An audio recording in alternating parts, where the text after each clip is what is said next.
Creo que nos hemos refinado un poco, ¿no? Sí. Y también hemos aprendido a editar. Antes éramos capaces de meter 4 géneros en una misma canción. Entonces, ya no somos tan atascados, ¿no? Somos como un poquito más refinados. Este, Todavía seguimos experimentando mucho y eso nunca lo vamos a dejar de hacer. Seguimos mezclando géneros, ¿no? Creo que en ese sentido fue algo que nos dio identidad como grupo, ¿no?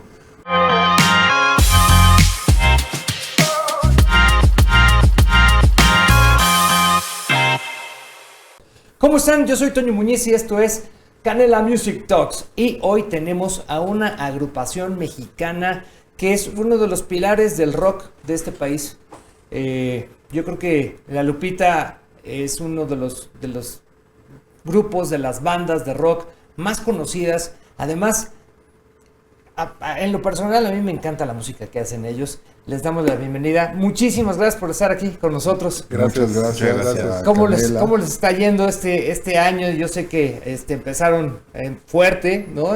Con el Vive Latino, a principios de año. Pero ¿cómo se sienten ahorita después de una trayectoria donde han ustedes podido observar cómo ha cambiado la industria de la música?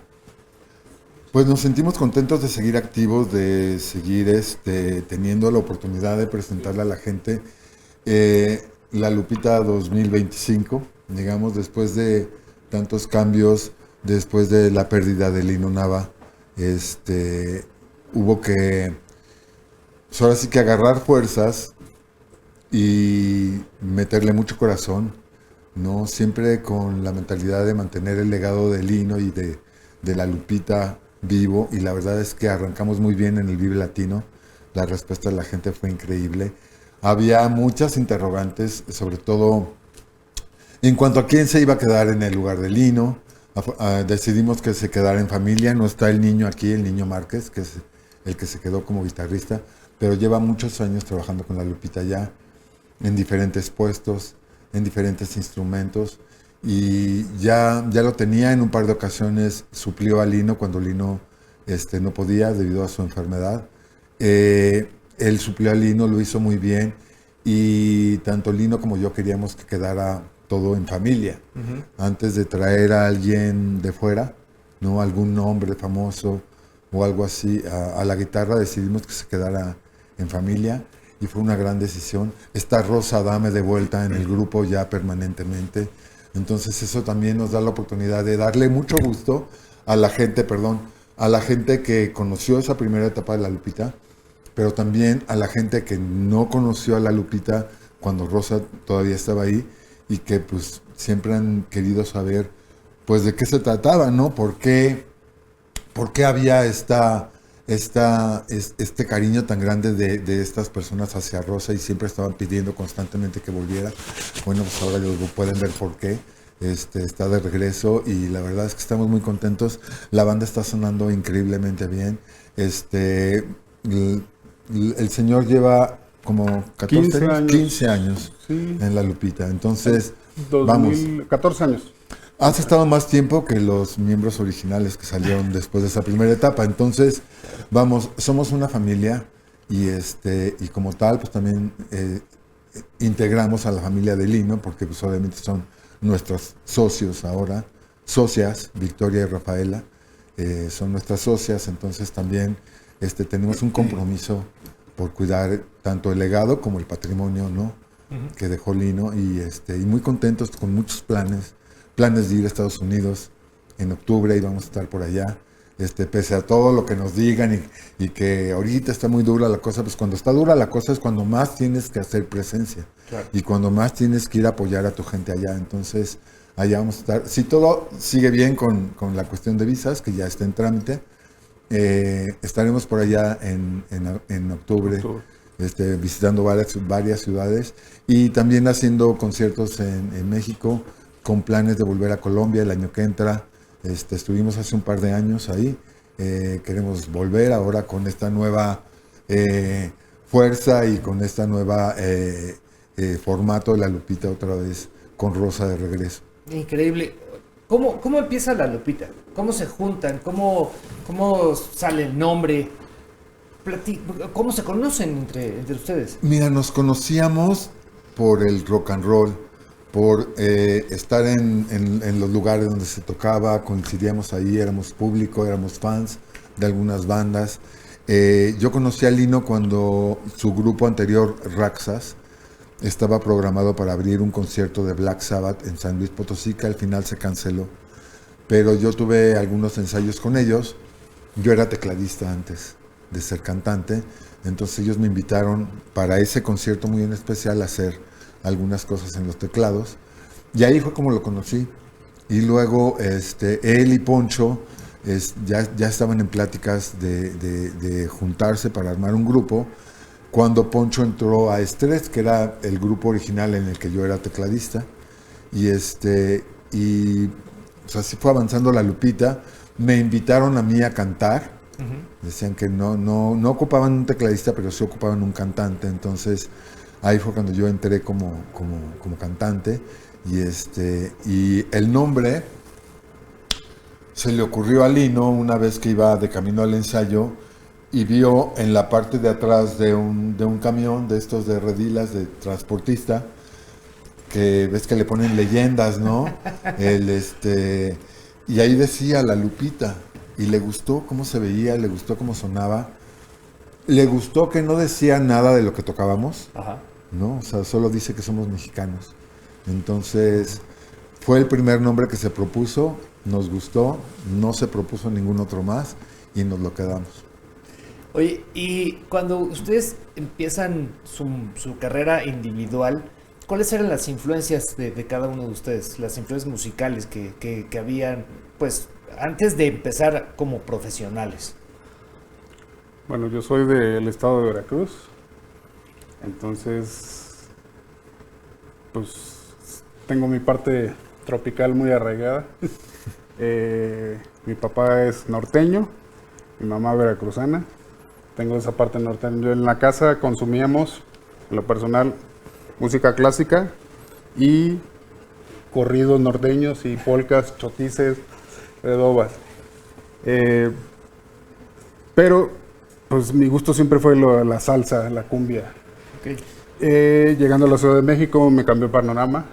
Me abrí el panorama y empecé a escuchar otro tipo de cosas. Pero sí, en lo personal las mías es la parte norteña y la parte veracruzana, tropical, norteño. Eso eran mis influencias musicales. Y para que veas que traemos de chile, de dulce y de manteca para su gusto, yo nací y viví hasta los 29 años en el sur del continente, en Buenos Aires. Soy chelango ahora, desde hace 25 años que vivo en la Ciudad de México. Y yo, mis influencias, obviamente, teniendo un papá súper tanguero, estaba el tango todo el tiempo sonando. Todo el tiempo estábamos haciendo tangos ahí en la casa.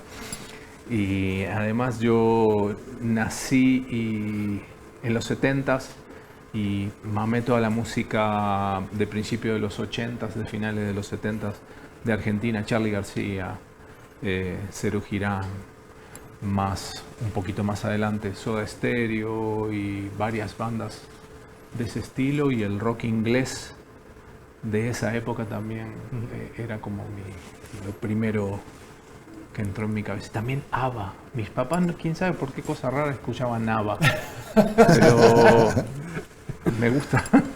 Porque era súper popular, yo creo, ¿no? Sí. Era súper popular, o sea, en mi casa también se oía ABBA. O sea, no sé, o sea, bueno, se oían muchísimas cosas. ¿En tu caso? Mi papá es del norte, de la mera frontera de un lugar, de un pueblo que se llama Naco, Sonora. Hay Naco, Sonora y Naco, Arizona. Y cuando él era niño, no hace muchos años, durante una época del año, la parte mexicana se quedaba aislada, ¿no? Sobre todo en los inviernos y esto. Y pues lo único que permanecía siempre era la parte americana. Entonces, realmente todo el pueblo estaba como más en comunicación y muy acostumbrado a todo lo que venía de Estados Unidos. Y pues no solo comida y dulces, le gustaban dulces raros como los corn candy y estas cosas, ¿no? Licorice y estas madres no le gustaban a mi papá. Y consumían bastante música porque pues, la televisión, el radio, pues les llegaba del otro lado, ¿no? Entonces en mi casa se oía mucho a los Carpenters, también a los Eagles, se oía un poquito de música sureña, ¿no? De Estados Unidos, obviamente música norteña de México. Y me acuerdo mucho que también en las Navidades él ponía el disco de Bing Crosby, de canciones navideñas, ¿no? Claro. En inglés muy popular allá en Estados Unidos, ¿no? Entonces, pues era la influencia que teníamos nosotros, ¿no? Le gustaban mucho los Carpenters. No, hay algunas canciones a mí que me gustan, ¿no? Pero tenía como sus colecciones de música en inglés, entonces oía bastante música en inglés. Y mi mamá no era mucho de poner música, pero en las reuniones familiares, pues siempre había el que tocaba la guitarra, ¿no? Mi tío Mario Pérez, o sea, incluso grababa discos y esto. Todo el mundo cantaba, entonces se oían muchos boleros, música ranchera, ¿no? Incluso pues, canciones populares del momento, ¿no? Y evidentemente oíamos lo que nos ponían en la calle, ¿no? En el radio, ¿no? Uh-huh. Desde José José, Rafael, Luc D'Alessio, todos estos artistas muy populares en México. Entonces, pues crecimos con todo eso, ¿no? Con toda esa influencia. Ya más grandes, pues empezamos a buscar lo nuestro. Y entonces fue cuando empezamos a descubrir ya bandas, ¿no? Como Pink Floyd y no sé, tantas bandas que uno va pasando, repasando a lo largo de su vida. Y después vino pues toda la influencia del rock en español, ¿no? Bandas argentinas, españolas, ¿no? Y pues ahí nos subimos nosotros, nos colamos. En esa subida al género del rock, del inicio de los sonidos de la Lupita a ahorita, ¿qué ha cambiado? Creo que nos hemos refinado un poco, ¿no? Sí. Y también hemos aprendido a editar. Antes éramos capaces de meter 4 géneros en una misma canción. Entonces, ya no somos tan atascados, ¿no? Somos como un poquito más refinados. Todavía seguimos experimentando mucho y eso nunca lo vamos a dejar de hacer. Seguimos mezclando géneros, ¿no? Creo que en ese sentido fue algo que nos dio identidad como grupo, ¿no? Cuando en ese momento el rock mexicano estaba como mucho en el rollo de, primero, di no al disco, a la música disco, ¿no? Y luego, como que se estaba alejando de nuestras raíces mexicanas. Entonces nosotros como colectivo, como grupo, teníamos influencias de todos lados. Y decíamos, ¿por qué le tengo que decir que no a nada? ¿No? O sea, nuestra filosofía era sumar, no restar, ¿no? Era experimentar, por lo menos, ¿no? Ver qué tal suena, ¿no?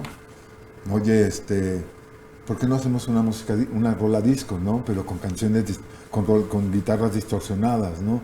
Como algunos de estos experimentos que habían hecho algunos grupos de rock, como Kiss y esto, haciendo música disco, ¿no? Entonces, ahí fue donde nosotros dijimos, ¿sabes qué? Vamos a darnos la oportunidad, por lo menos, ¿no? No nos autocensuremos. Cualquier idea, vamos a darle chances. Si suena bien, va. Si no suena bien, pues va. Tampoco, ¿no? No era cosa de hacer las cosas a fuerza. Lo que queríamos era hacer buenas rolas, pero que también tuvieran ese elemento de sorpresa.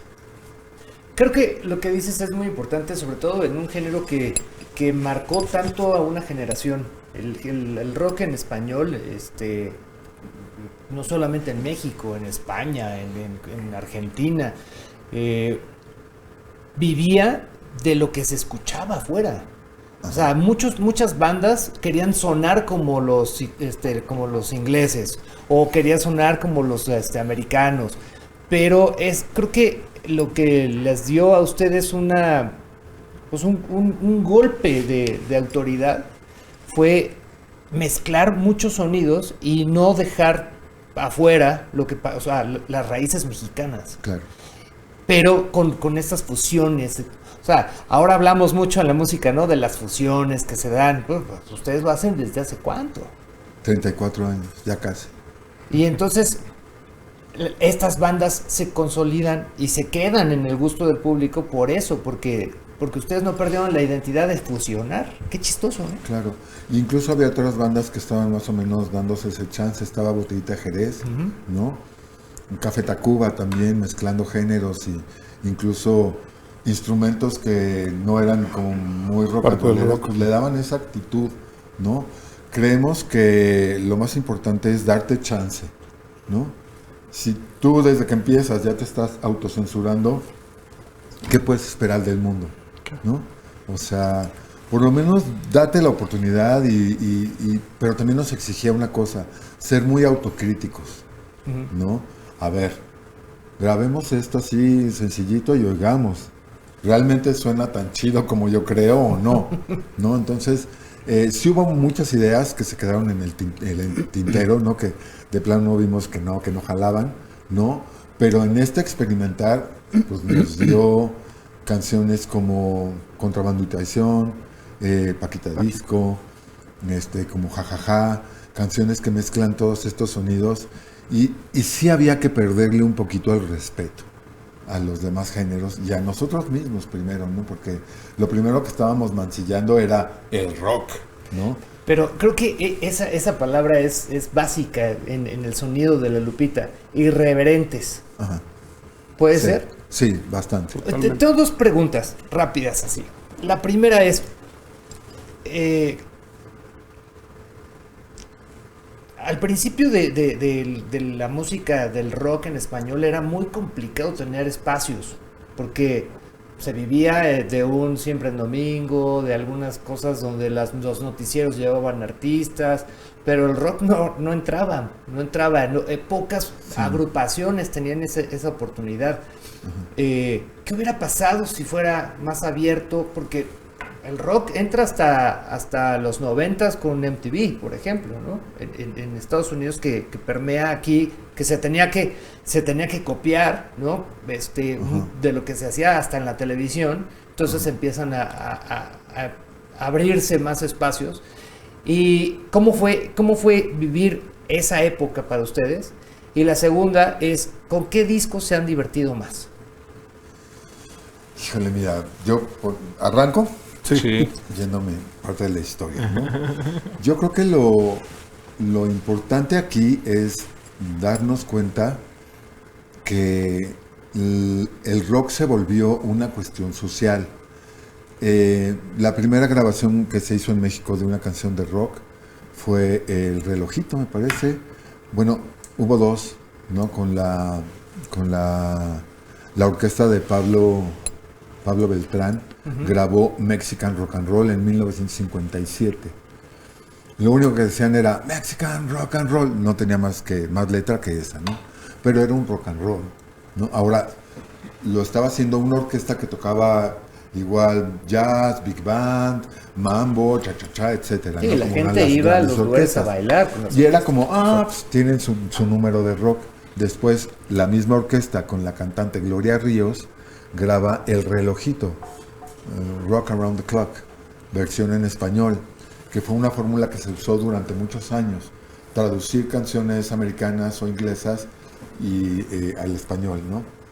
Luego tuvimos esta oleada de grupos, los Teen Tops, los Rebeldes del Ritmo, etcétera, etcétera, y era muy popular y fue muy aceptado y hacían películas y surgieron estrellas como Enrique Guzmán, Angélica María, Julissa, eran grandes estrellas, muy famosas. Después vino grupos que ya empezaban a hacer canciones en inglés, ¿no?